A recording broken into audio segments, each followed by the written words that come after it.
कैसे हो आप लोग? आई होप आप लोग बहुत अच्छे होंगे। मेरा नाम सोनाली झा है और मैं आप लोग के साथ एक बहुत अच्छी ज्ञान की बातें लेके आई हूँ।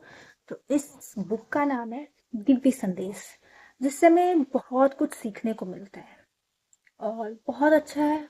अगर आप लोग सुनोगे तो आप लोग को बहुत अच्छा लगेगा, बहुत मजा आएगा, ट्रस्ट मी। तो मैं एक चीज आप लोग को बताती हूँ। देखी रूप मुनि बिरती विषारी, बड़ी बार लगी रहे निहारी, लक्षण ताशु बिलोकी बुलाने, हृदय हर्ष नहीं प्रगट बिखाने।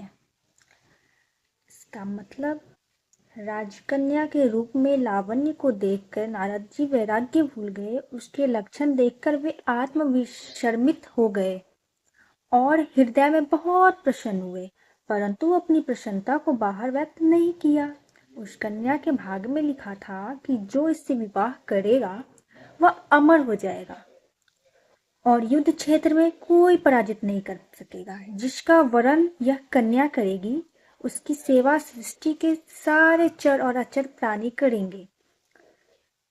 अहंकारवश नारद जी यह भूल गए कि ऐसे लक्षण तो केवल भगवान विष्णु में ही हो सकते हैं।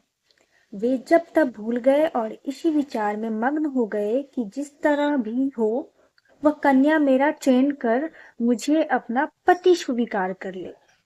वह भगवान विष्णु के पास गए और जाकर प्रार्थना की, हे प्रभु, कृपया आप मेरी सहायता करें, मुझे अपना रूप सौंदर्य दे दे, जिससे वह कन्या मेरा ही वरण करे। भगवान विष्णु मन ही मन मुस्कुराए और बोले, जेहि विधि होई परम हित नारद, सुनहु तुम्हार, सोई हम करब न आन, कछु बचन न वृषा हमार।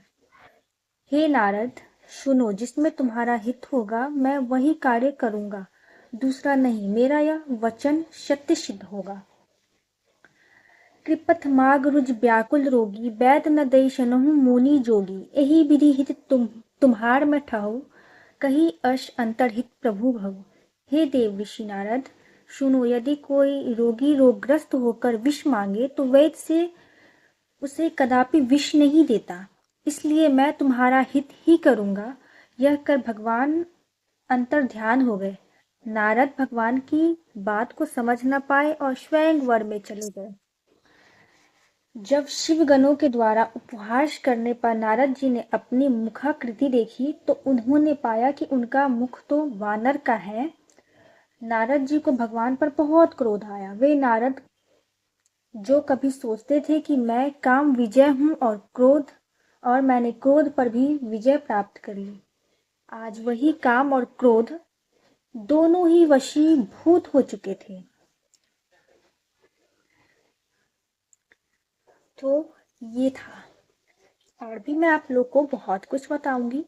आप लोग कृपया मेरे चैनल को लाइक करें, सब्सक्राइब करें, शेयर करें, और आप लोग को ये स्टोरी अच्छी लगेगी तो आप लोग प्लीज़ कमेंट करना। मैं ऐसे ही अच्छी अच्छी और ज्ञान की बातें वाली स्टोरी आप लोग के सामने लेके आया करूंगी। तो इससे हमें क्या सीख मिलती है कि हमें कभी भी अपने आप को बहुत अच्छा नहीं समझना चाहिए। ये अहंकार की बात होती है, कभी ना कभी हमारा अहंकार टूट ही जाता है, इसलिए बचे। बाय।